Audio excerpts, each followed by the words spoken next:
Blog Talk Radio.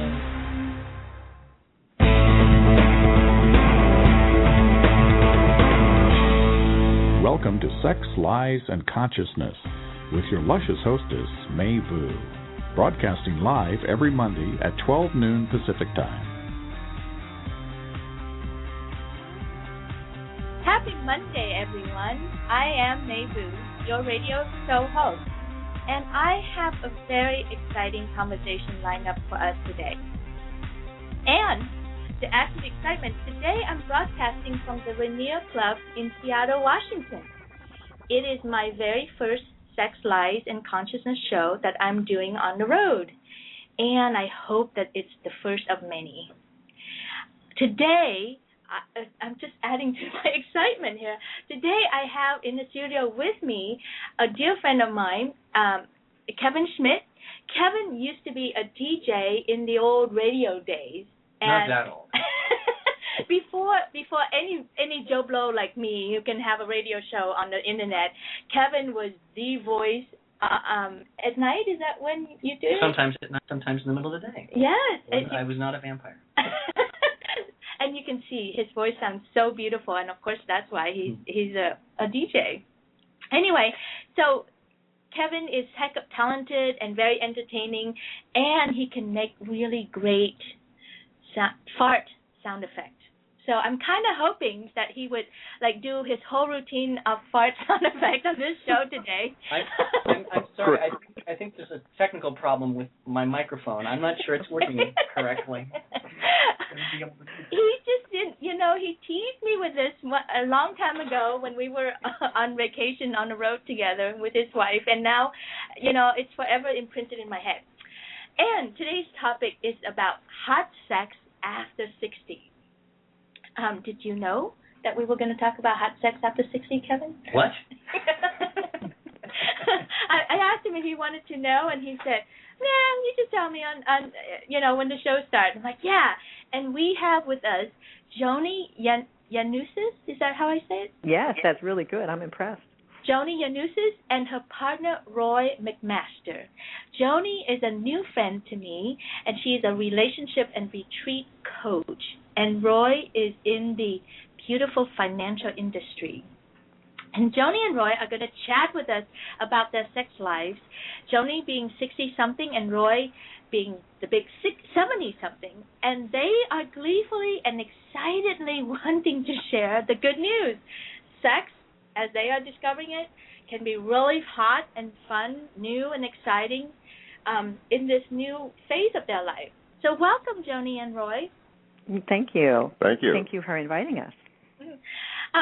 Why don't we start with you giving us just a little background of your relationship to your sex before you discover your real sex and before you discover each other, so that the audience can have a place to start with you, so they know that you're normal human being just like all of us. Just like all of us. Do you want to go first, or do you want me to? Go ahead, Joni. Okay. For me, I always enjoyed sex, but I always thought that there was more to it. And I was married. I was married for 20 plus years. Had children, and obviously had sex. I had children. I just never. I enjoyed it, but I felt like I had to please my man, and I felt like I always wanted to please him, and I was embarrassed to show that I was being pleased, or this is how to do it, or this is that I want more. I was embarrassed to talk about it, I guess. That's the bottom line. And although I enjoyed it, and I wanted more, and I guess I'll leave it there, because that kind of sums it up. It wasn't great because I didn't talk about it. I didn't want to talk about it, and my ex-husband also. He liked sex, but really didn't know how to please me, and that's, I know, bottom line, because I didn't express what I needed. So pretty typical I make up a story out of that, like typical sexual relationship with each other. It was great in the beginning, and then it fizzled over time, and there you have it. Well, that's right. And we got caught up in having children, and we never had time, or we'd have the quickie Saturday morning, and we felt fulfilled, sort of. Mm-hmm. But it wasn't great, and we didn't take the time, of course, but then we didn't even know how to take the time. Yeah, thank you. Mm-hmm. Anything to add there, Roy, for you? Well, my story is similar. I, too, have 3 grown children and had been married and divorced, and Joni and I had known each other maybe, 20 years, I guess, and then about 5 years ago started seeing each other a little more seriously, and partway into that, the thing that I think has led to the greatest revolution in understanding was Joni came across the Slow Sex book, and its description and understanding of the geography of female anatomy. I thought I'd studied intimacy and structure and so on, but I really didn't know anything till I got into that and a couple of other books that led to it at the same time. There's one called A Woman's Anatomy of Arousal, which is super good in helping to get a concept of how the parts that are important are all connected together and where they're located. And then there was a third book that was really good called She Comes First. You can find any of those with a Google search. But the combination of the 3 and the beginning of the understanding of what the geography of women's sexual parts are, I just really didn't understand. We don't teach anybody this very well. I don't think many women even know very well, and the way the anatomy is designed, you don't see it. Yeah. Even when you're being intimate, you don't have an opportunity to understand where the places are. And so we thank Nicole for her wonderful book and sharing that opportunity. I think, at least from my perspective, that was a huge change in what sexuality means. I think another part about it is that Joni and I are both at a point in our lives where we're slowing down a little bit and have some time for each other, and both have a desire to make it be better than it's ever been. And I have to say, for me, it's never been as beautiful as it is now, but I think it's largely due to a much better understanding of what makes it work for a woman. Well, I'm going to slow you down some more because it's I do get that's where you arrived at, and I just realized that over the last few months when I've been doing this show, I have had more women's voice on the show than men, and so I'd love to milk this one for a second, because I want to know what it's like if you could rewind the clock and tell us more about what was it like to be a man before you discover these books and before you discover, Slow Sex and all the other good stuff that helped you get here. What was it like to be you around your sexuality? And Kevin, you can jump in too. I'm going to ask you that too. Well, desire is always there. That's built into our genetic makeup, I think, as human beings. So desire, you mean horniness? Yeah, absolutely. Right. But unless it's working for your partner, and I think in retrospect there's just a great amount of ignorance on the part of the male species as to what works for a woman and how you can help that happen. To me, it's pretty simple. I believe in Abraham Lincoln and the Emancipation Proclamation. We don't own anybody, and a man certainly doesn't own a woman, and you're in the relationship to make it work together in a sharing way. And if a man desires to have more intimacy, then he's got to make sure his partner is really honestly well satisfied. And I come up with the 2-for-1 rule. Joni's got to have 2 orgasms for every one that I have. So she wants to come back some more. And, I like it. That's how they read books. Yeah. Well, it's an understanding that I don't think most men are there yet. There isn't anything in our educational program that helps us to understand what makes a woman tick sexually and how these parts are interrelated, and they're so hidden and hard to understand. That's why, again, I think that the book, A Woman's Anatomy of Arousal, was so good. The lady who wrote it was a nurse and also a very good artist, and was able to do beautiful drawings of how the parts are connected together. And huge improvement in understanding. And Joni can comment on whether it works or not. Well, she's still with you, so I'm guessing that it's working. How about you, Kevin? What's it like? Something that Roy just said, I think it's amazing to me that for as important as this is for our lives, moving through our lives. I mean, for anyone that wants to be in a relationship with another, almost at any level, it's amazing to me how much is not taught. We've got to figure this out. Roy had to go out and find that book. Lord only knows how you found it, right? I mean, someone referred to you, or I mean, it wasn't like someone handed it to you and said, everyone's got to read. Every man's got to read this book. You found it on your own, and that's how much we have to do on our own. We've got to like suss this out and figure it out ourselves. And no one is.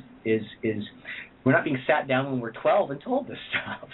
We're told some stuff, but 90% of what we need to know is completely unspoken. Yeah, and I have to share your pain with you, because a couple of years ago I wanted to expand my sexual knowledge, and so I wanted to play with a woman's body to see how the hoo-ha works, the vagina works, and it was frightening. I was sweating bullets, and my shoulders were so tense, and I was just like, I got down there, and I'm like, wow, there's nothing that's going to get hard and stick up for me to grab a hold of, so I can't tell if I'm successful or not. And I'm like, oh, and it smells kind of funny down here, so I'm like, oh, I don't know if I can get any closer than this. And then I'm like touching it, I'm like, oh, it feels funny. And so at that moment, it was like a huge light bulb that came up for me that said, oh my God, this is what men have to deal with all the time when they go down on me, or when they try to please me, or, and all the time, I was just like a pouty princess. You're not good. And I'm like, never again do I ever think that. And the difference in Roy, because I've had other partners, the difference when the first time I was with him, he wanted to please me. There was a complete difference. And that's the thing is, the men, there has to be a desire to learn how, and then the desire to please. Really, there's a complete difference, because there's some men that just don't even care. And then I don't want to be with them, And how do you teach that? But there has to be the desire. Mm-hmm. Another key part of this, and again, I'm going to go back to the Slow Sex book, and I highly recommend that, and the process by which partners learn about each other, and particularly the man begins to understand how a woman's anatomy is put together and where the magic places are. We're not taught that any place. And its process also has a debrief afterward, where you actually stop and talk about, okay, did that work? Was that good? And Joni and I were pretty good in communication before that, but it certainly has opened up dramatically afterwards. So we probably have a 5-minute debrief after intimacy every time, and it makes it better because we're aware of what worked and what didn't work, and know how to apply that better the next time around. I could just imagine a lot of people who are listening to this would feel really uncomfortable with what you just said. I don't, but I can just hear their voices that says, what? You talk about sex afterward, like a feedback form, or what? Exactly. On a scale from 1 to 5, how satisfied were you with my licking? Well, doesn't that take away the spontaneity? I mean, that's the argument that I hear all the time. Doesn't that take away spontaneity? Doesn't that make sex so mechanical that it loses its magic? Well, no, the communication is really important, and during the act itself, when there's verbal just sounds even, so that you know you're in the right place, you're doing the right thing. If you're totally silent, your partner doesn't have a clue, and for a guy trying to figure out the geography, it's a mystery. and so a woman has to get to the point where she's able to verbally express herself.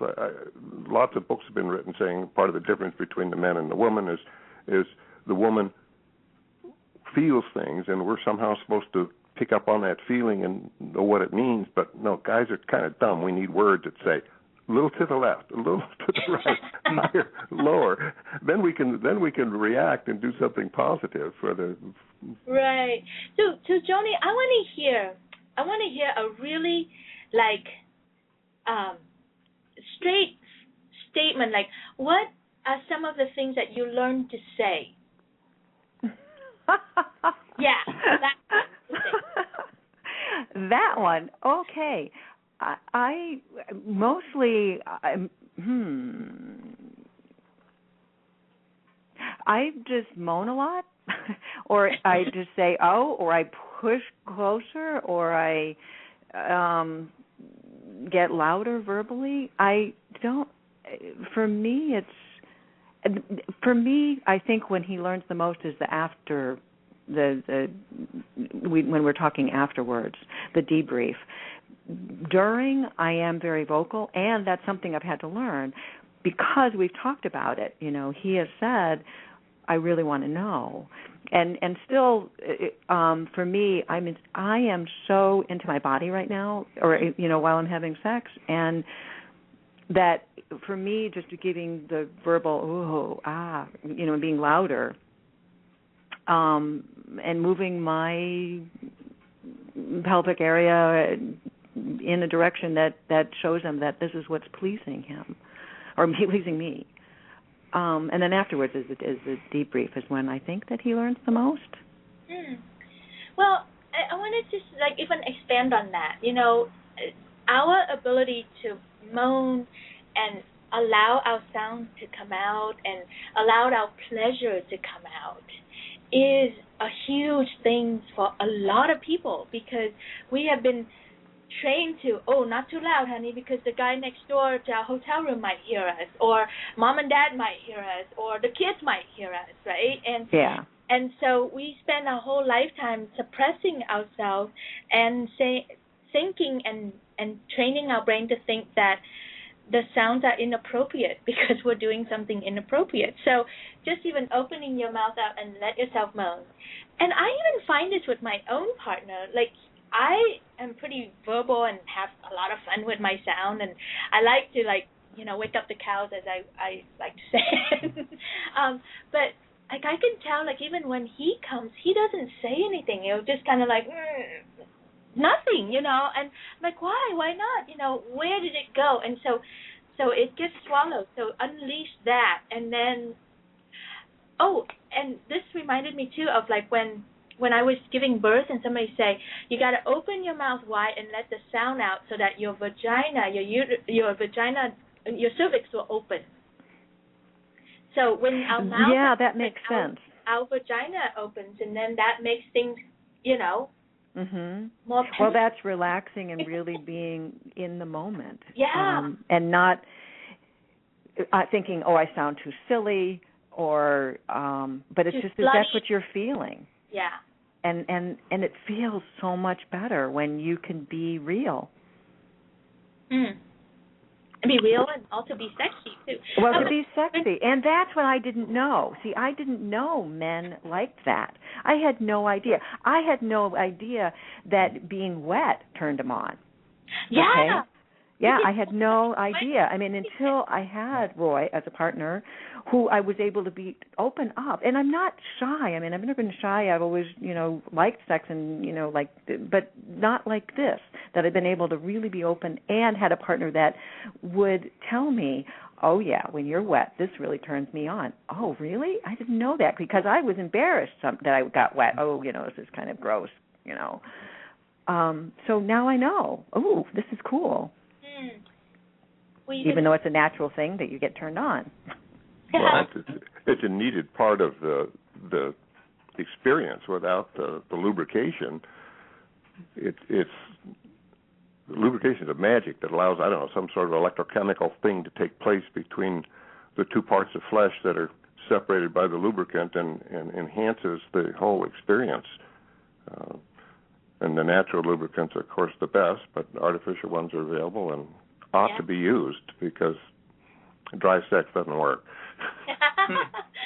As much as the movies would like it to look like. No, yeah, forget them. But you have a pondering look on your face. No, I just want to chime in agreement. Wet is really nice. That's it. We're going to make a T-shirt that says "Wet is really nice." Wet is preferable. Yeah. I want to now shift to a bit more specific on the aging part with sex. You know, like what happens to your body at 60 or at 70 as a man or as a woman? Like, what new things come out of being that age, and then how do you work with it, and how do you make it hot rather than a loss, a loss of your youth or a loss of whatever? I'll comment to start with that taking more time is hugely beneficial, and the foreplay is every bit as important for me as it is for Joni. We need that time. We can have an hour at least, and that works pretty well. So you need that foreplay time.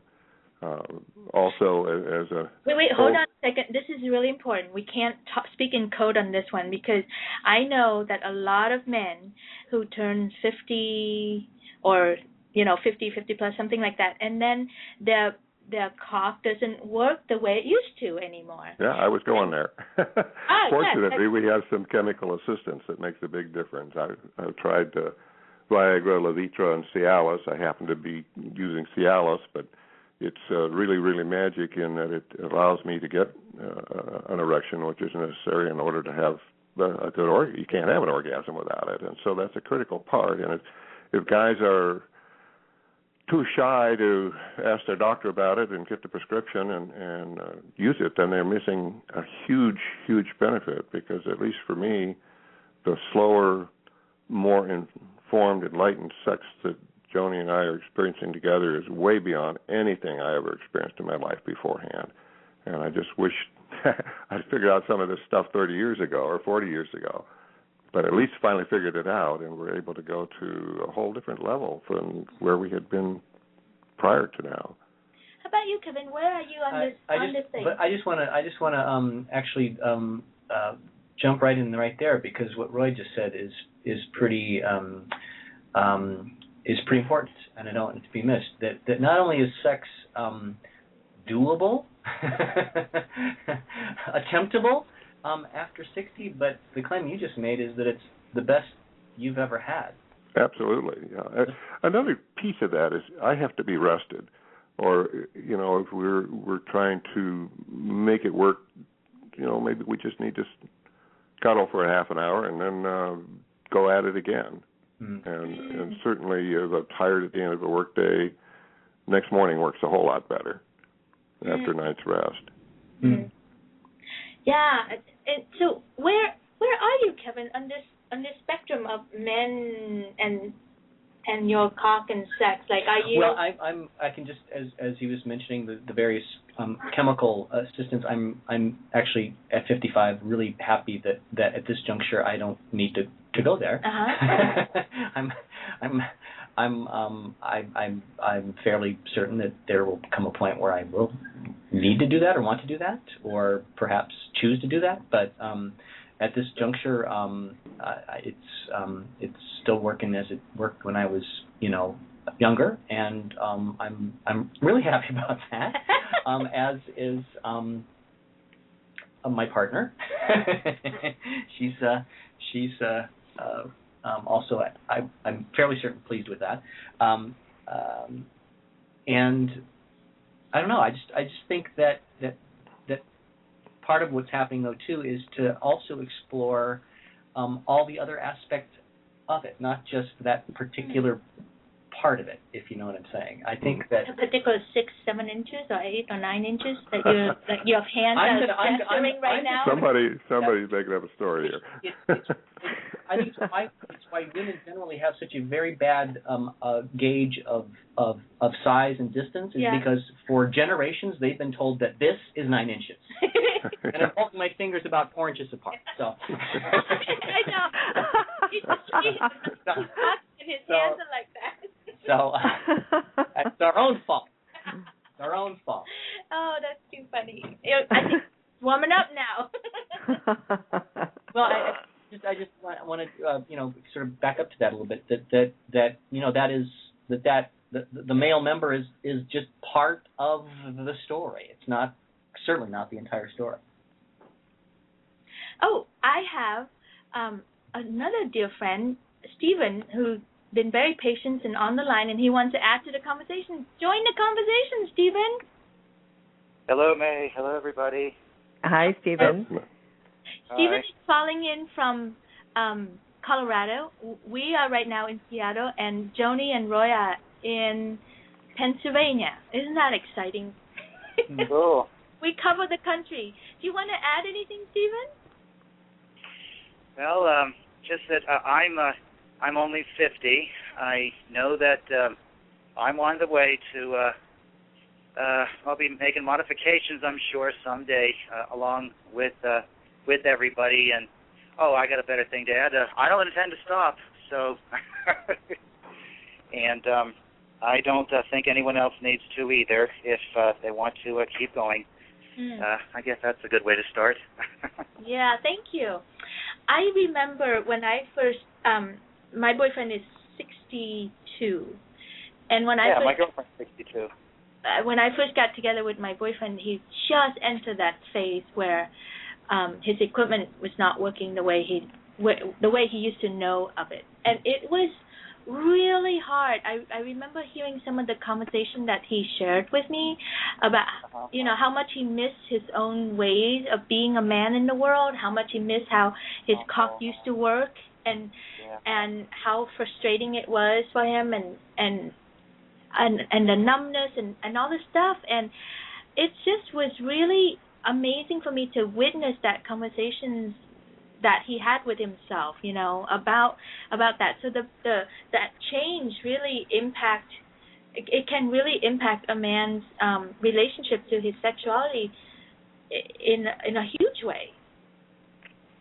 Yes, but it does not have to affect his relationship to the rest of the world necessarily, if he doesn't want to. And having an understanding person such as you, I'm sure really made all the difference in the world. I shudder to think. I have, over the years, I've surrounded myself by understanding people, and I'm not even that terribly concerned about it, and hopefully just be able to laugh at some of the changes that have to come along the way. And there have been some sense, by the way, at this point. But having an understanding partner, if nothing else, I swear, if nothing else, people will notice. But part of having an understanding partner, as you as the male need to be concerned about her and her needs, and if you address those, then your own seem to automatically get taken care of. It just is magic the way it happens. Yes. And I have to say that as the understanding partner, thank you for that assumption, but let me tell you, it was really scary for me to go through that, because when the cock doesn't get hard when I touch it, then I start to feel like, oh my God, something's wrong with me. I'm not good enough. I'm not doing enough. Blah blah blah. And then he's feeling, oh my God, something's wrong with me. I can't get it up anymore. And we don't say anything, right? Because we're understanding and loving to each other. So we don't say anything about that. So we just put this energy, and it's just getting more and more stressful. And it just grows really big and wide between us, until one of us could say, oh my God, I feel like I'm letting you down because I can't make that thing hard. I agree with you. I've had that conversation. Whoops, I'm sorry. Go ahead. No, please continue. Yeah, I was just going to agree with you, May. I have had that conversation too. Am I not doing enough? Is there something else I can do? My insecurities, get in there, and and then the conversation has to come, and there's that's where the real intimacy is the communication, to really talk about it. And that's hard because of our culture. I don't want to talk about this. Am I a failure? How can I be a failure at sex? I'm not going to talk about it. It's this taboo subject. But once you do, then you realize that it's okay. Yeah. Well, and if I can jump in, resting for a while and trying again half an hour later does work magically. So let's. I'm going to take a quick 30-second break, and while I'm doing that, you guys think about some lies that you have encountered in yourself. All of us. Like what lies are we busting up right here with this conversation? Okay.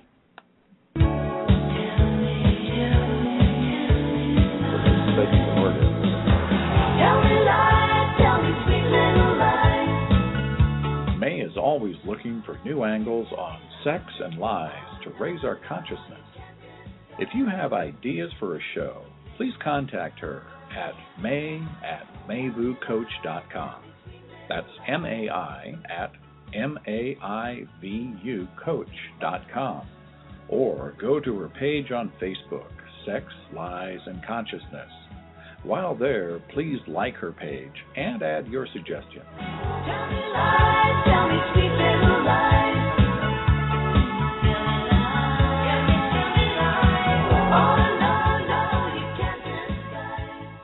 We'll see where May takes it. Okay, we're back. So today on Sex, Lies, and Consciousness, we have me, May Vu, and Kevin Schmidt, my co-host, and also Joni and Stephen and Roy on the conversation. So, what lies do you encounter, or have you busted up since you're discovering more joy and more excitement in your sex?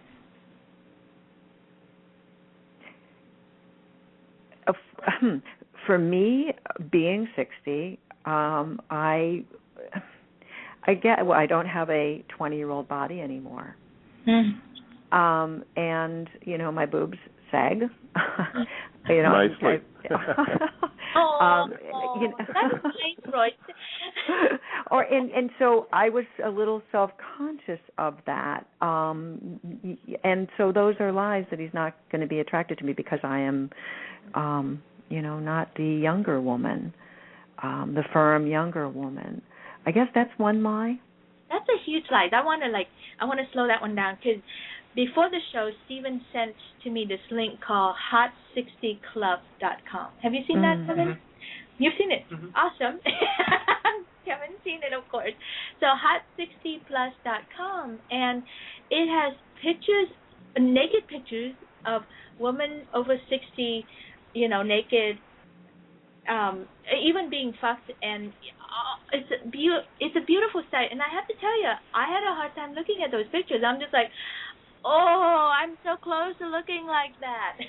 I would love to hear from Stephen, Roy, and Kevin on what do you see in a drooping woman's body? What? Well, I'd like to chime in. No, I'd like to check because I think that's a lie. I mean, I do think that's a lie. There's a lot of lies floating around the world. I hear a lot of lies in my industry, and the fact of it is that it's a lie that as the female body gets older, it's somehow a bad thing. Yeah. It's a lie. It's a lie. Yes, your boobs might be sagging, but that makes them different. It doesn't make them bad. I just say lean forward a little bit. That's awesome. Oh yes, a beautiful sign of loving maturity. And what you just said, slightly different changes and poses that a woman may want to do at any age in order to look her best. If I might put in a pig male vision of it at the moment. We have too much Victoria's Secret and sex being used for advertising with flat chest or flat bellied women that nobody really looks that way. If you look at antiquity and all the art pictures, women's bellies are larger, particularly after childbirth, and that's just reality. They're not going to be flat like they were when they were a teenager. And acknowledging that those changes that take place is a it's just part of life. The guys don't look the same either, Well, yeah, but you know how it is that they've done research on this one, Roy, where a man, when you ask a man how he looks, he thinks that he is 10 pounds less than what he looks like. But when you ask a woman, even a skinny woman, how she thinks she looks, she thinks she's at least 10 pounds, if not more, than she really is. That is crazy looking thing. I'm the first to admit, I will be the first to admit that there are several cans missing from my six-pack. Several cans missing in your six-pack. And if I may jump in. If I may jump in, I've also found, and I'm finding it a little bit more and more, that how much of the man's preference of what he feels a woman is supposed to look like, how much of that is his own attitude for real, and how much of it was influenced not just by society and what's been shoved into him with TV or whatever, but how much is influenced by his friends? How much is he afraid to be seen with somebody, no matter how wonderful she may make him feel otherwise? That I would hope we could start to overcome. So it's that ego trophy woman on my arms. When I have a younger woman with firmer bodies and big poofy hair, then that means I'm a desired man. Is that right? Yes, and does he really believe that? Or is something else, somebody else actually influencing him? I meet young people all the time who are nervous that they are approaching the age of 27, and that the woman that they're looking at might be nervously approaching the age of 27, and she might look different from somebody who's 21. Not that I'd notice, but apparently some of them do. And they're worried. They're worried of what their friends are thinking, and then some of the friends will chime in with the most horrible of language. I'm talking about... It makes me worried. Why are you going to become so cynical already? Why don't you wait until you're a little bit older? One of the beautiful things about getting older is that there's a lot more beautiful women out there than there ever used to be before, because you have a different understanding. Oh. Wow, look at all these beautiful women out here. That's fun. I just really am appreciative of the men's voice in this conversation. I can feel in my body the pain and the hurt and the things that I've taken on, that I bought into, about being young and beautiful and not droopy and firm and all this stuff, and well, and it's definitely true that as you get older, your perspective does change, and it should change. I mean, I can tell you when I was 25, I don't think I was finding myself attracted to older women necessarily, but I can tell you now, I'm 55, I think some of the sexiest women I've ever seen in my life have gray, if not white, hair. So it's Roy's right. If you're here now and you're paying attention as a man, there's a lot of beauty everywhere you look. Oh yeah, and let the gray hair down. Don't hide it or cover it. We're on the same frequency. I'm always disturbed by, as women get older, there seems to be an inverse relationship with hair length and age, and guys like it long. Joni's got her hair a little bit short here, but she used to have it real long. But guys do like long hair, and there's nothing wrong with long gray hair. It's beautiful. You know what's crazy about that, though? It's true. I mean, some of the pictures that I love most of Janine are, she's got her hair really long and really straight, and she looks fantastic. That being said, one of my favorite looks of hers was after she dyed her hair really bright platinum blonde. It was really spiky, and as it grew out, she was really tired of having to continually color it, so she decided she was going to go back to brown, to brunette, and so she shaved her head. Wow, I didn't know Janine shaved her And head. oh my God, if that wasn't sexy. So I think every color of that rainbow is good for me.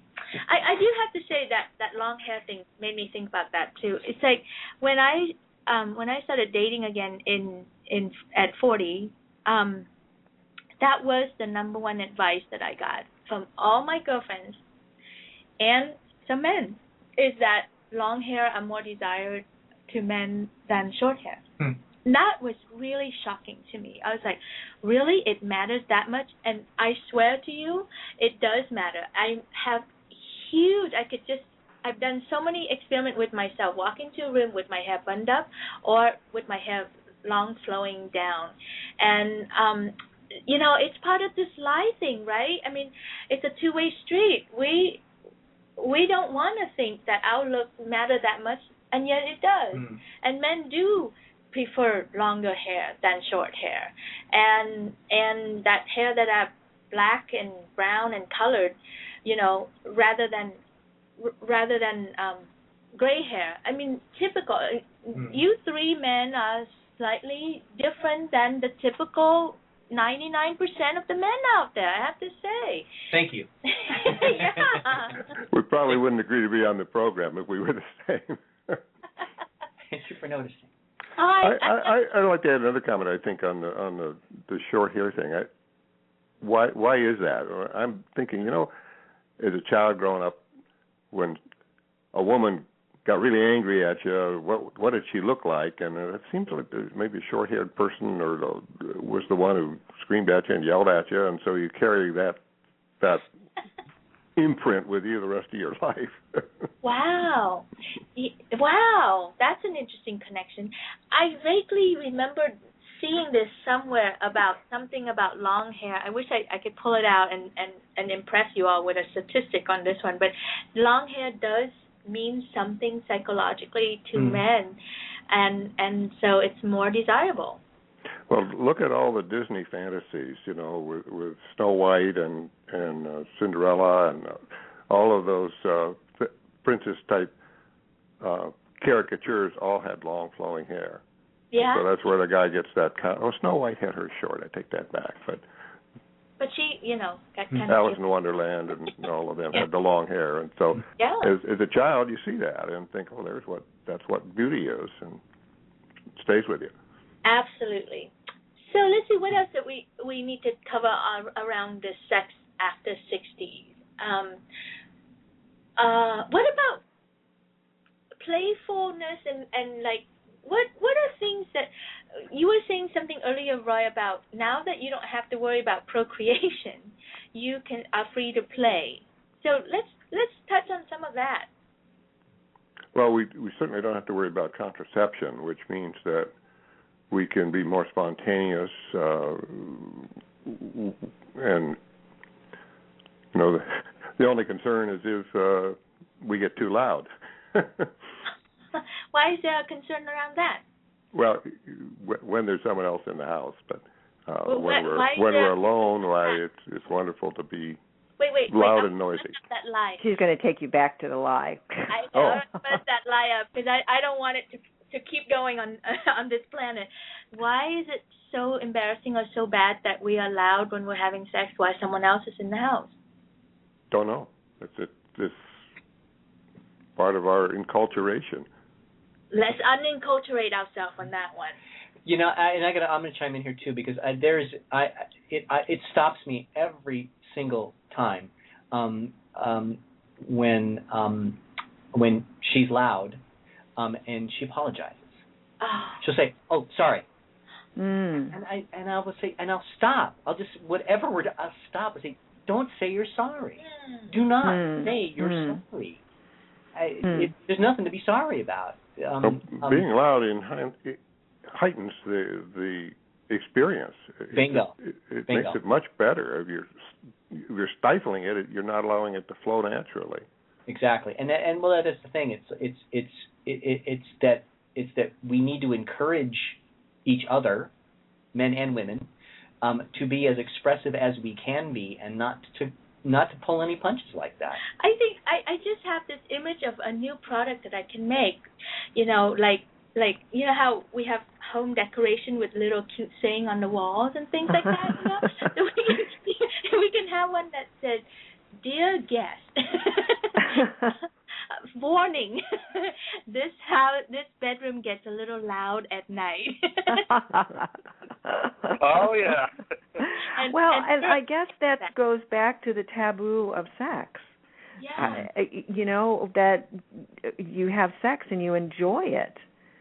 Right, and the taboo of like, whoa, my parents, or oh my God, Joni and Roy, they're way up there and they're still having loud sex. Or like, it just doesn't go together, right? We have kept two things so separate and far apart. And why are we so embarrassed about it? I don't know. We need to bring that together. It's like, so here we go. Will we make a pact that we can have sex while we have guests at home in our house and still make it loud? Will you do that with me? Sure, and the guests can be loud too. Oh, yes. I see it at Kevin and Janine's house at least once a year, so I'm looking forward to some noise disturbance when I'm there next time. Oh, too much fun. Just because you didn't hear it didn't mean it didn't happen. Right. See, I walk around making up a story that you guys never have said.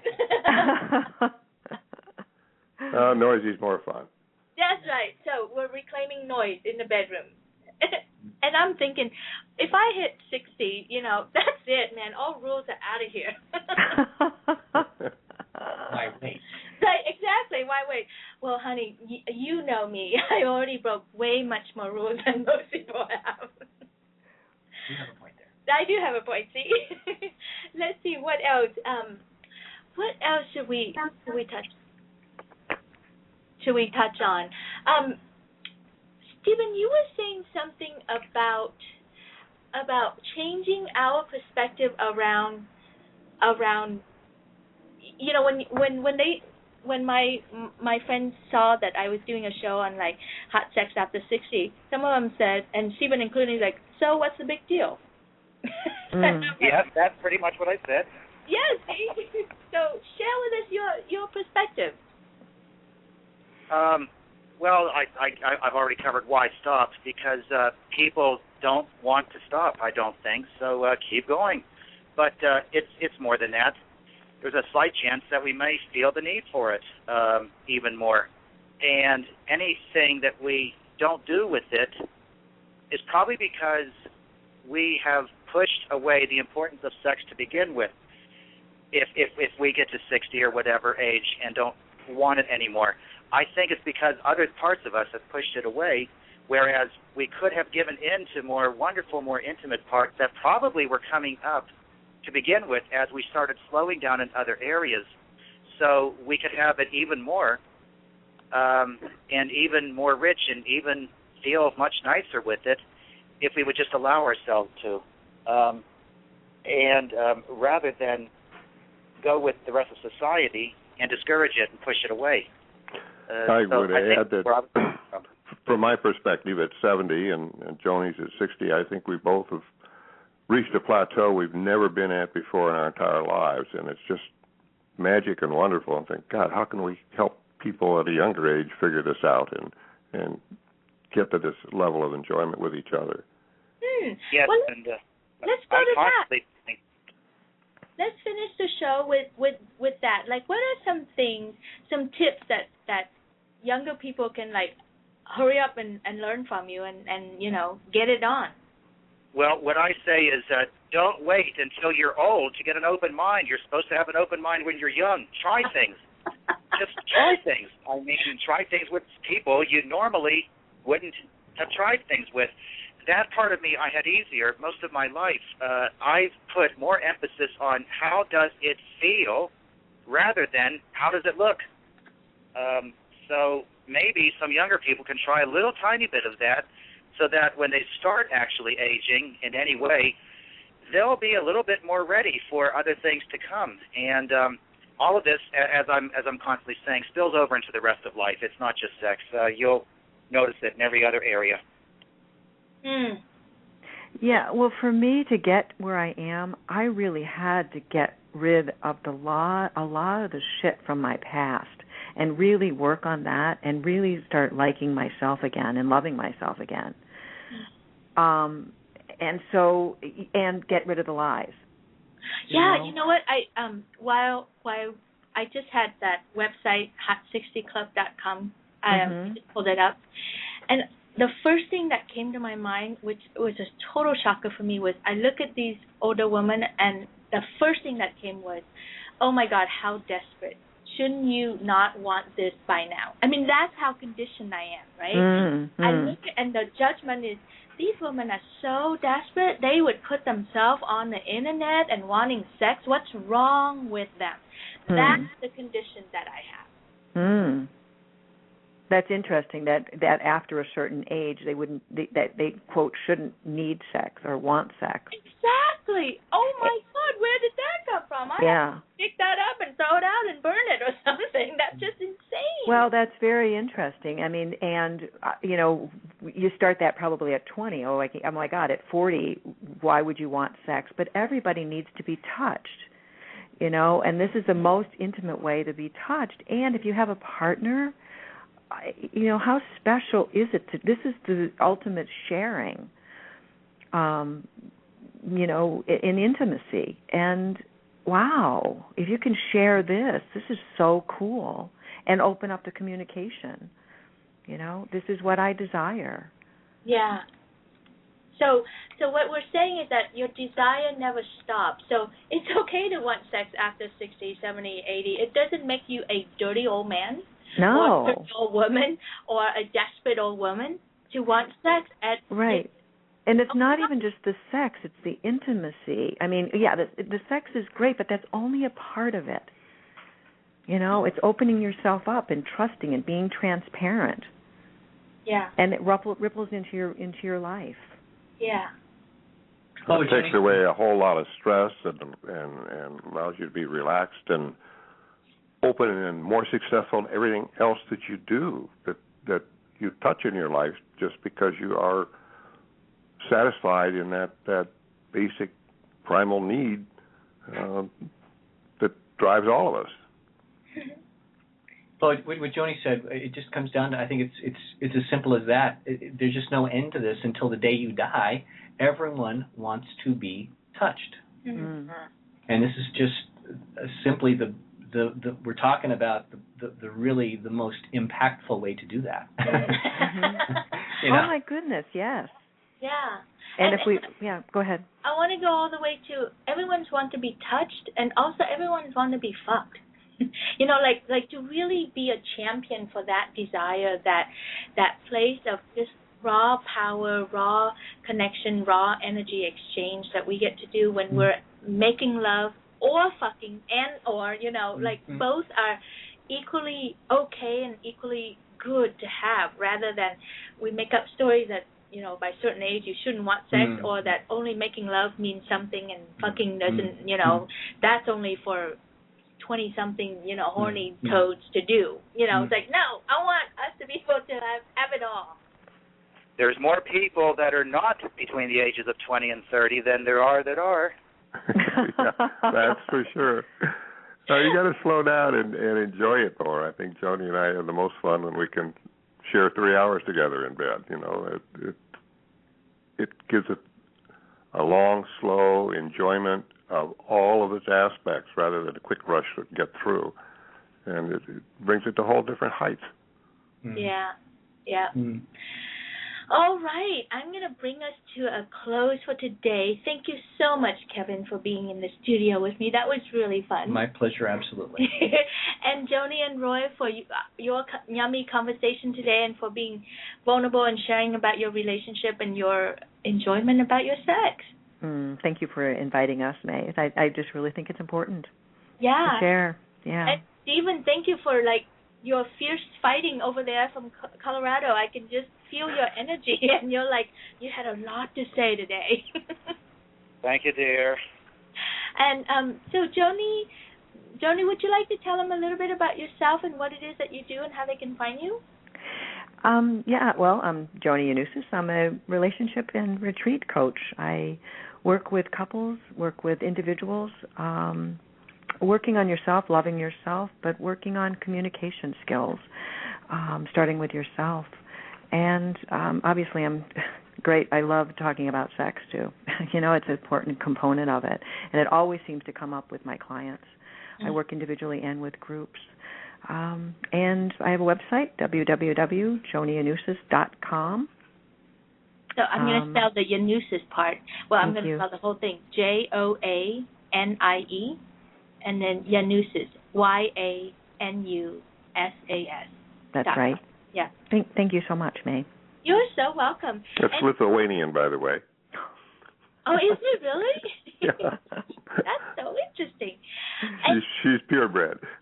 Purebred. I can't wait to meet you, Joni. Yes, well, in September. Kevin, Mm-hmm. you want to tell him a little bit about what you're up to right now? That's a very good question.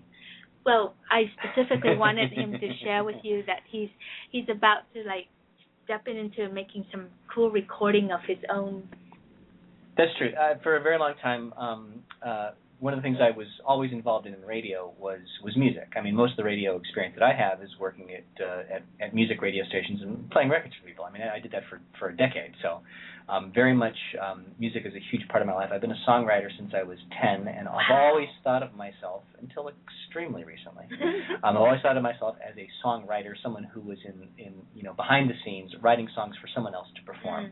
And after some very transformational work in January, I'm going to be singing my songs myself and posting them on YouTube. So exciting things are afoot. Yay! I can't wait. Maybe you can write a song about sex after 60. Cool. Yeah. I'll work on that. Love it. Love it, love it, love it. So we'll be looking out for your stuff. Let's see. My next show will be next Monday, April 9th, 2012, at the same time, 12 noon Pacific. And it will be another special show with my new friend, Evian Whitney. And she has a beautiful blog. You all should go check it out. It's called Sex, Love, and Liberation. And this woman knows how to poetically put it out there. Let me tell you, when you look at her website, you're going to want to hear her on the show. So she will be on the show next week. And as usual, I work with individuals and couples who are in crisis with their sex lives and connections. You can find me and connect with me on my Facebook fan page, Sex Lives and Consciousness. Thank you so much for listening to my show today, The Voice of Healthy Sex. My ultimate goal is to help us get a hold of our sex, own it, play with it, have power over it, and let it fully serve us and bring us joy and freedom. Talk to you next time. Bye-bye. Bye. Bye. Bye. Thank you for listening to Sex, Lies, and Consciousness. You can find May on Facebook by liking her page, Sex, Lies, and Consciousness, or hang out with her on Google+. To find her, type in the URL gplus.to/Mayvu, gplus.to/MAIVU.